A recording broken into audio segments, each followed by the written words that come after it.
ఈరోజు మనం మీరు తినేది ఎక్కువ, త్రాగేది ఎక్కువ తెలుసుకోబోతున్నాం. అంటే మీరు రోజు మొత్తం మీద తినే ఆహారాన్ని తూకం వేస్తే సుమారుగా ఒక 2 కేజీలో 3 కేజీలో వచ్చిందనుకుందాం. మీరు త్రాగే నీళ్లు తూకం వేస్తే ఎన్ని లీటర్లు వస్తాయో చూద్దాం. ఈ రెండిట్లో మీరు త్రాగేదాని యొక్క బరువు ఎక్కువగా ఉందా, లోపలికి వెళ్ళే మోతాదు ఉందా, తినేదాని ద్వారా వెళ్ళే మోతాదు ఎక్కువ ఉందా? ఎప్పుడూ మీరు ఇట్లాంటి ఆలోచన చేస్తుంటారు. ఒకసారి చెక్ చేసుకోండి. కానీ ఏది ఎక్కువ ఉంటే ఆరోగ్యం, ఏది ఎక్కువ ఉంటే అనారోగ్యం మీకు అర్థం కావాలని ఈ విషయాన్ని నేను ఈరోజు చెప్తున్నాను. మన బాడీ డిజైన్ దేనికి ఎక్కువ పంపాలని నిర్ణయించబడింది. ఏది ఎక్కువ పంపిస్తే ఆరోగ్యమో ఈ శరీరం ఏం చెప్తుందో మనం గమనించాలి. ఇప్పుడు ఈ సృష్టి రహస్యం తీసుకుంటే 3 వంతుల నీరు, 1 వంతు భూమి. ఈ ప్రకృతిలో ఉన్న ఆహారాలని ఏది తీసుకున్నా 3 వంతులు పైగా నీరు, 1 వంతు అంతకంటే తక్కువ పదార్థము కలిగి ఉంటాయి. ఈ దేహాన్ని తీసుకుంటే 3 వంతుల నీరు, 1 వంతే పదార్థము ఉంది. అంటే 75 కేజీల బరువు మీరుంటే 45 లీటర్ల నీరు ఉంటుంది మీలో, మిగతాదే పదార్థం. అందుకని మన పెద్దలు దీన్ని బట్టి ఏం చెప్తారు అంటే, ఈ బ్రహ్మాండంలో ఏముందో ఈ పిండాండంలో అదే ఉంది అంటారు. చూడండి, నేచర్లో అలా ఉంది, దేహం అలా ఉంది, అన్ని జీవరాశులు అంతే నిర్మాణం. ఆహార పదార్థాలు కూడా అన్నీ అంతే. అంటే ప్రతి దాంట్లో పదార్థానికి తక్కువ ప్రాముఖ్యత, నీటికి ఎక్కువ ప్రాముఖ్యత ఉన్నది. కాబట్టి మనం దేనికి ఎక్కువ ప్రాముఖ్యత ఇవ్వాలి అంటానికి మీకు ఇప్పుడు అర్థమై ఉంటుంది. పదార్థానికి ఎక్కువ ఇవ్వాలా, నీటికి ఎక్కువ ఇవ్వాలా? 3 వంతులు నీరు ఉందంటే ఈ దేహానికి 3 వంతులు నీరు ఎక్కువ అవసరము అని అర్థం. పదార్థం తక్కువ ఉందంటే నీటి కంటే పదార్థానికి తక్కువ ప్రాముఖ్యత ఉందని అర్థం అన్నమాట.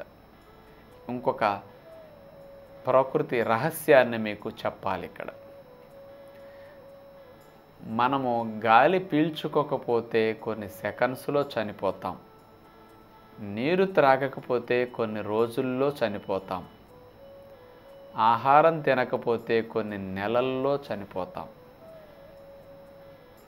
అప్పుడు చెప్పండి, ఈ శరీరానికి లోపలికి వెళ్ళవలసిన వాటికి ప్రాముఖ్యత దేనికి ఎంత ఉందో. గాలి పీల్చుకోకపోతే కొన్ని సెకండ్స్లో మనం చనిపోతాము అంటే ప్రాణవాయు యొక్క అవసరం ఈ శరీరములు అన్నిటికంటే అంత ఎక్కువ ఉంది అని అర్థం. అందుకని ప్రతిరోజు మనం ప్రాణవాయువుని బాగా ప్రాముఖ్యత ఇచ్చి తీసుకోవాలన్నమాట. అంటే మన బ్రతుక్కి నీటి కంటే, ఆహారం కంటే ప్రాణవాయు యొక్క ప్రాముఖ్యత ఎంత అంటానికి, సెకండ్స్లో చనిపోతామంటే చూడండి అది ఎంత రక్షణ కలిగిస్తుందో మన బ్రతుక్కి.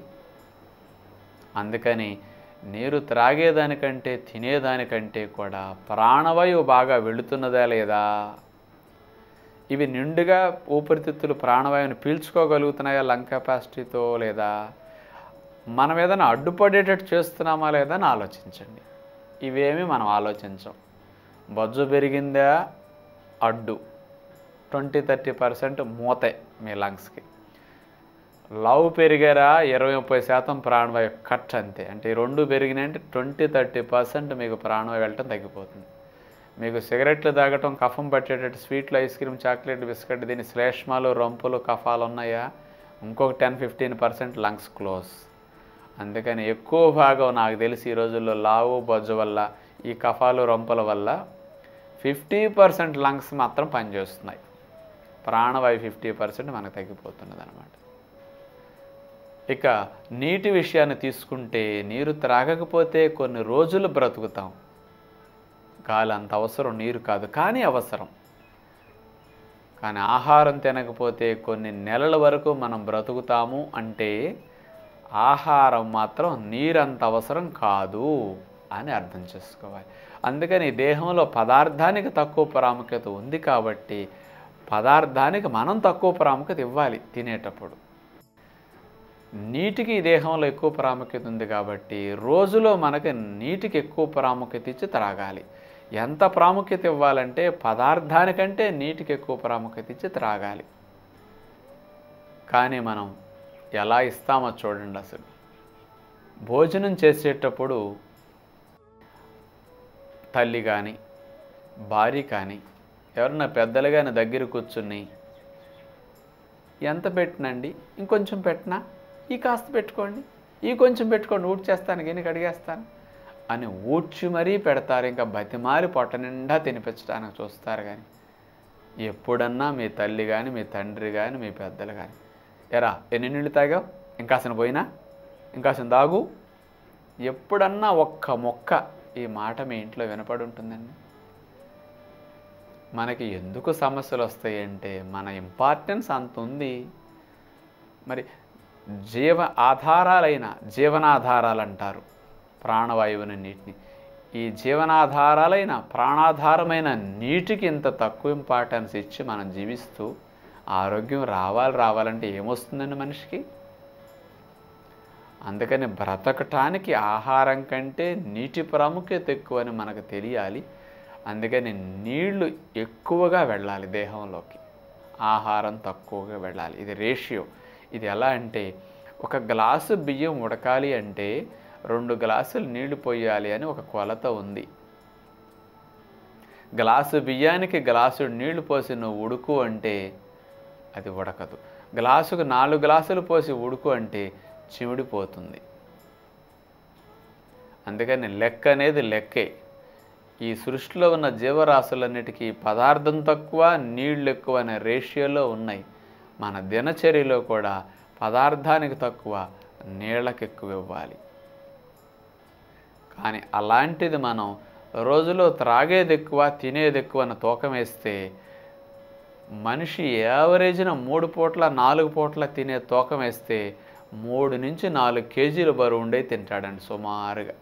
రోజు మొత్తం మీద నమిలే మింగే తినే. కానీ త్రాగే నీళ్లు కొలవండి. చెప్పండి, మీరు ఎన్ని లీటర్ల నీళ్లు త్రాగుతారు? ఇక ఆడవారు చెప్తారు 3 గ్లాసులండి, 2 గ్లాసులండి, 4-5 గ్లాసులండి అని. ఇక ఉద్యోగం చేసే స్త్రీలు ఉంటే ఉదయం ఇంట్లో యూరిన్ పాస్ చేసి వెళ్తే మళ్ళీ రాత్రికో సాయంకాలం వచ్చి యూరిన్ పాస్ చేస్తారు. ఆఫీసులో ఒక్కసారి కూడా పోయారు చాలామంది. సౌకర్యాలు లేకపోవచ్చు, అక్కడ వెళితే ఇన్ఫెక్షన్స్ వస్తాయనో, ఆ ప్రదేశాలు బాగోకో పాపం వాళ్ళకి తాగబుద్ధి కాదు. కొంతమందికి అసలు నీళ్లు చూస్తే దోకొస్తుంది. నీళ్లు తాగుతూ కక్కేవాళ్ళు బోల్డ్ మంది ఉంటారు. కూల్ డ్రింక్ తాగి కక్కేవాళ్ళు ఒక్కళ్ళు కనపడరు ఈ ప్రపంచంలో. అలా అలవాటైపోయింది మనకి. కానీ నీరు చూస్తే 4 గ్లాసులు 5 గ్లాసులు, మగవాళ్ళు ఎవరైనా 7-8 గ్లాసులు తాగుతుంటారు యావరేజ్ని ఎక్కువ మంది. అంటే లీటరు 2 లీటర్ల నీళ్ళకి మించి జనాలు త్రాగరు ఈ రోజుల్లో. కేజీలు తింటామా? ప్రాణాధారమైన నీటిని మాత్రం లీటరు 2 లీటర్లకు మించి త్రాగమా? అందుకని మీ శరీరం లోపల ఎలాంటి స్థితి ఉందంటే గ్లాసు బియ్యం ఉడకటానికి అరగ్లాసు నీళ్లు పోసి ఉడుకు అంటున్నారు. ఇది మీరు చేసే తప్పు.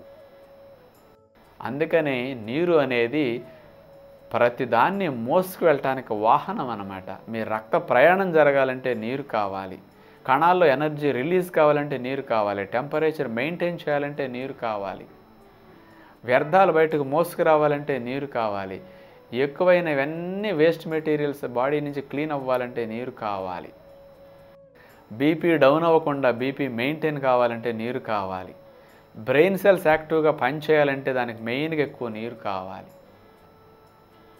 మాట రావాలంటే నీరు కావాలి, జీర్ణాద రసాలు తయారవ్వాలంటే నీరు కావాలి.